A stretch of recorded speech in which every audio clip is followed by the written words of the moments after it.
12th ஸ்டாண்டர்ட்ல first 2 chapters என்னன்னா electrostatics அப்படின்னு சொல்லுவோம். சார்ஜஸ் டெஸ்ட்ல இருக்கும்போது அதோட கேரக்டரிஸ்டிக் பத்தி படிக்கிறதா எலக்ட்ரோஸ்டாட்டிக்ஸ். அதை ரெண்டா படிச்சோம். ஒன்னு எலக்ட்ரிக் சார்ஜஸ் அண்ட் ஃபீல்ட், இன்னொன்னு எலக்ட்ரோஸ்டாட்டிக் பொட்டன்ஷியல் அண்ட் கெப்பாசிட்டன்ஸ் அப்படின்ட்டு.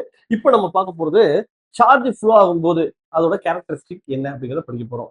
Anything which flows from one place to another is called current. இப்போ வாட்டர் ஒரு இடத்துல இடத்துக்கு ஃப்ளோ ஆச்சுன்னா அது வாட்டர் கரண்ட் சொல்லுவோம். ஏர் வந்து high pressure to low pressure போச்சுன்னா அதை வந்து ஏர் கரண்ட் அப்படின்னு சொல்லுவோம். இங்க எலக்ட்ரான்ஸ் வந்து higher potential to lower potential travel பண்றதுனால இது வந்து என்ன சொல்லுவோம்னா கரண்ட் எலக்ட்ரிசிட்டி அப்படிங்கிறத சொல்றோம். பாருங்க, current electricity the study of electric charges in motion is called electricity. பாருங்க, இது வந்து ஒரு பொட்டன்ஷியல் டிஃபரன்ஸை கிரியேட் பண்றதுக்கான ஒரு டிவைஸ், அதான் செல் அப்படின்னு சொல்றோம். இப்போ வந்து என்ன ஆகும்னா இது higher potential to lower potential current flow ஆகும்.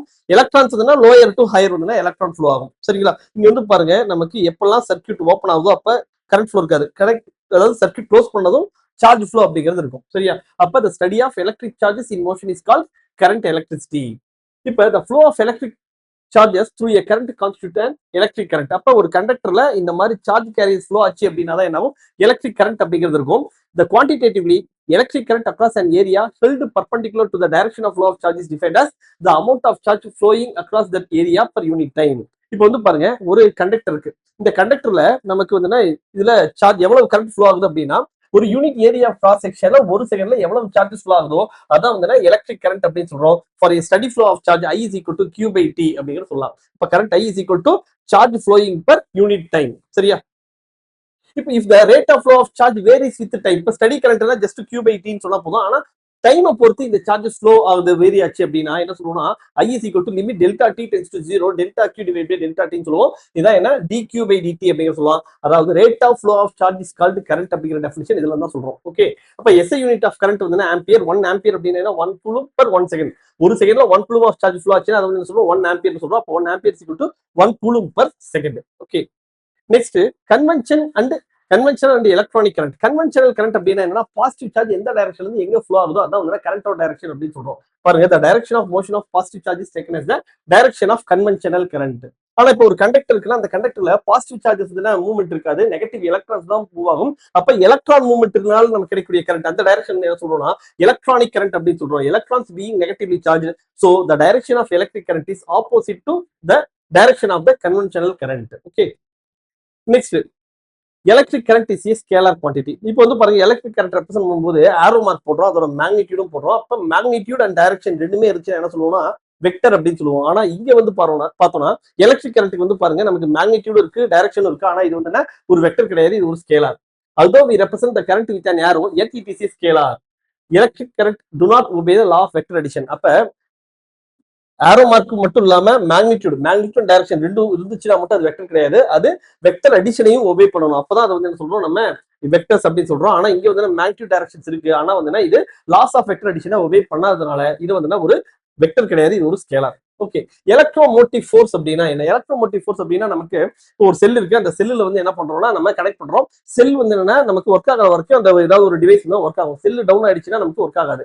சரி, அந்த டிவைஸ் ஒர்க் ஆகாம இருக்கிறதுக்கு என்ன காரணம் அப்படின்னு பார்த்தோம்னா செல் அப்படிங்கிறது என்ன பண்ணுவது பாருங்க, ஏற்கனவே பார்த்தோம். செல்லுல வந்து என்ன ஆகும்னா நமக்கு நெகட்டிவ் சார்ஜஸ் வந்துச்சுன்னா அந்த நெகட்டிவ் சார்ஜஸ் பாசிட்டிவ் சார்ஜுக்கு, அதாவது பாசிட்டிவ் சார்ஜஸ்ல இருக்கக்கூடிய இந்த நெகட்டிவ் எலக்ட்ரான்ஸ் நெகட்டிவ் டெர்மினல் கொண்டு வரக்கூடிய இந்த ஒர்க் எல்லாம் வந்து என்ன பண்ணுது இந்த செல் அப்படிங்கிறது பண்ணும். சரியா? அப்ப எலக்ட்ரோமோட்டிவ் ஃபோர்ஸ் அப்படிங்கிறது வந்து பாருங்க, the EMF electromotive force of a source may be defined as the work done by the source in taking a unit positive charge from its lower potential terminal to the higher potential terminal.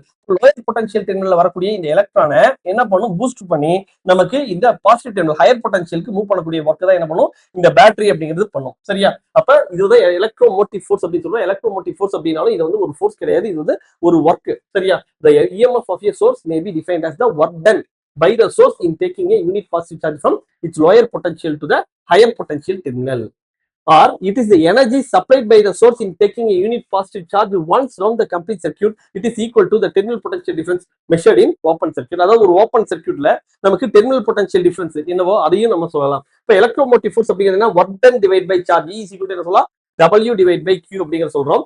SI unit of EMF வந்து என்ன, volt. If an electrochemical cell supplies energy of 1 joule for the flow of 1 coulomb of charge through the whole circuit, then the EMF is said to be 1 volt. அப்ப ஒரு electrochemical செல் வந்து என்ன பண்ணுதுன்னா ஒரு 1 coulomb of சார்ஜை கம்ப்ளீட்டா ஒரு சர்க்யூட்ல ஒரு போயிட்டு திரும்ப அதே பொசிஷன் வரதுக்கு 1 ஜூல் ஆஃப் ஒர்க் செய்ய வச்சுச்சுன்னா அந்த செல் வந்து செல்லோட இஎம்எஃப் வந்து சொல்லலாம் 1 வோல்ட் அப்படின்னு சொல்லலாம். பாருங்க, if an electrochemical cell supplies the energy of 1 joule for the flow of 1 coulomb of charge through the whole circuit including the cell, then the EMF is said to be 1 volt. அதாவது ஒரு circuit இருக்கு.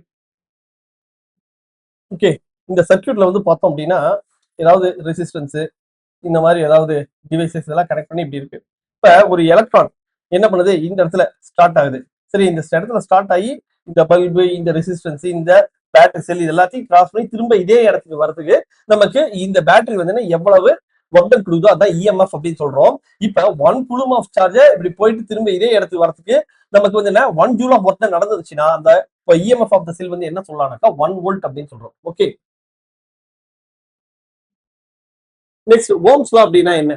The current flowing through a conductor is directly proportional to the potential difference across its ends provided the temperature and other physical conditions remains unchanged. அதாவது temperature, other physical conditions, pressure மாதிரியான conditions எல்லாம் வந்து மாறாம இருக்குன்னு வச்சுக்கிறோம். அப்போ வந்து என்ன, current flowing through the conductor எப்படி இருக்கும்னா directly proportional to potential difference between the two ends of the conductor.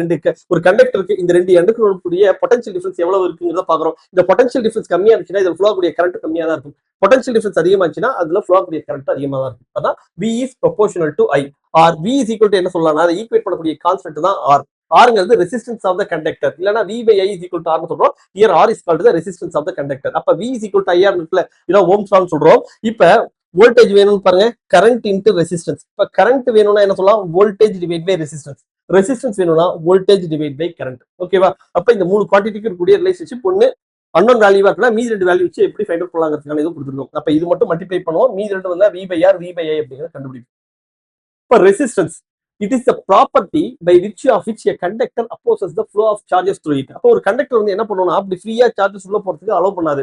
அது வந்து என்ன, அந்த சார்ஜ் ஃப்ளோவை அப்போஸ் பண்ணும். இந்த சார்ஜ் ஃப்ளோவை அப்போஸ் பண்ணக்கூடிய அந்த ப்ராப்பர்ட்டி தான் என்ன சொல்றோம்னா ரெசிஸ்டன்ஸ் அப்படின்னு சொல்றோம். It is equal to the ratio of the potential difference applied across the conductor to the current flowing through it. பாருங்க, R is equal to என்ன சொல்றோம், V by I அப்படிங்கறது சொல்றோம். V ங்கிறது potential difference across the conductor divided by I அப்படிங்கிறது என்ன, current flowing through the conductor. It depends on the length L and area of cross section A of the conductor through the relation R is proportional to L by A. அதை equate பண்ணக்கூடிய constant என்ன, R is equal to rho into L by A. ரோங்கிறது resistivity of the material. அதாவது ஒரு கண்டக்டரோட resistance எப்படி இருக்கும்னா length அதிகமா இருந்துச்சுன்னா ரெசிஸ்டன்ஸும் அதிகமா இருக்கும். அதே மாதிரி ஏரியா ஆஃப் கிராஸ் செக்ஷன் அதிகமா இருந்துச்சுன்னா ரெசிஸ்டன்ஸ் கம்மியா இருக்கும். ஏரியா ஆஃப் கிராஸ் செக்ஷன் கம்மியா இருந்துச்சுன்னா ரெசிஸ்டன்ஸ் அதிகமா இருக்கும். அப்ப R is directly proportional to length. Length அதிகமா இருந்துச்சுன்னா ரெசிஸ்டன்ஸ் அதிகமா இருக்கு. அதே மாதிரி ஏரியா ஆஃப் கிராஸ் செக்ஷன் அதிகமா இருந்துச்சுன்னா ரெசிஸ்டன்ஸ் கம்மியா இருக்கும். அப்ப R is inversely proportional to A. அப்ப ரெண்டையும் கம்பைன் எப்படி எழுதலாம், R is proportional to L by A ன்னு எழுதலாம். அதை ஈக்குவேட் பண்ணக்கூடிய கான்ஸ்டன்ட் தான் இந்த ரோ. ரோ அப்படிங்கிறது resistivity of the material of the conductor அப்படிங்கிறது சொல்றோம். Okay, next SI unit of resistance is ohm. ஜெனரலா வந்து என்ன சொல்றோம், ரெசிஸ்டன்ஸ்க்கான யூனிட் ஓம். இப்ப பொட்டன்ஷியல் டிஃபரன்ஸ் வோல்ட் சொல்ற மாதிரி, கரண்ட்டுக்கு வந்து ஆம்பியர் சொல்ற மாதிரி, நம்ம ரெசிஸ்டன்ஸ்க்கு என்ன சொல்றோம், ஓம் அப்படின்னு சொல்றோம். நம்ம R is equal to V by I ன்னு தெரியும். அப்ப V னா வோல்டேஜ், ஐனா கரண்ட், அப்ப V டிவைட் பை A. சரியா? இல்லாட்டி வோல்ட் பர் ஆம்பியர். இதுதான் வந்து ஓம்க்கான யூனிட். இதை வந்து என்ன சொல்றோம், ஓம். இந்த சிம்பிள் வந்து பாருங்க நமக்கு இப்படி வரும். இது வந்து என்ன, ஓம், ஒமேகாவோட கேபிட்டல் லெட்டர். சரியா? அதோட தான் என்ன ஓம் அப்படின்னு சொல்றோம். The resistance of a conductor is 1 ohm if a current of 1 ampere flows through it on applying a potential difference of 1 volt across its ends. அப்ப இந்த கண்டக்டருக்கு, இந்த கண்டக்டர்ல இருக்கக்கூடிய ரெசிஸ்டன்ஸ் வந்து 1 ohm அப்படிங்கிறது எப்ப சொல்லுவோம்னா இந்த ரெண்டு பொட்டன்ஷியல் டிஃபரன்ஸ், அதாவது கண்டக்டரோட கூடிய பொட்டன்ஷியல் டிஃபரன்ஸ் 1 வோல்ட்னு வச்சுக்கிறோம். அப்ப இதுல ஃப்ளோ ஆகக்கூடிய கரண்ட் வந்து 1 ஆம்பியர் இருந்துச்சுன்னா the resistance of the conductor is said to be 1 ohm. Okay, அதான் 1 ohm is equal to 1 volt per ampere. Next resistivity or specific resistance அப்படின்னா என்ன பாருங்க, ஏற்கனவே சொன்ன R is proportional to L by A ன்னு சொல்றோம். அதை ஈக்குவேட் பண்ணக்கூடிய கான்ஸ்டன்ட் தான் ரோ. அப்ப R is equal to rho into L by A. இப்போ ரோ வேணும்னா என்ன சொல்லலாம், R into A divided by L அப்படின்னு சொல்லலாம். இதுல ரோ அப்படிங்கிறது ஒரு கான்ஸ்டன்ட். அப்ப it is the resistance offered by a unit cube of the material of a conductor. ஒரு கியூப், ஒரு மெட்டீரியல் இருக்கு, அதை வந்து என்ன ஒரு கியூபா மாத்திக்கிறோம். சரியா? அதாவது லெங்த், பிரெத், ஹைட் எல்லாமே வந்து 1 மீட்டர் அப்படின்னு இருக்கு. அப்ப அதுல வந்து என்ன ஆகுது, கரண்ட் ஃப்ளோ ஆகுது. கரண்ட் ஃப்ளோ ஆகும்போது அது ஆஃபர் பண்ணக்கூடிய அந்த ரெசிஸ்டன்ஸ் தான் என்ன, ரெசிஸ்டிவிட்டி ஆஃப் த கண்டக்டர் அப்படின்னு சொல்றோம். பாருங்க,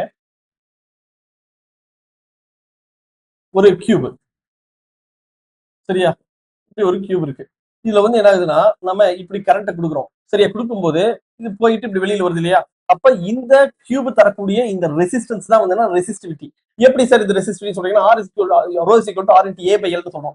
இது லெங்த் L.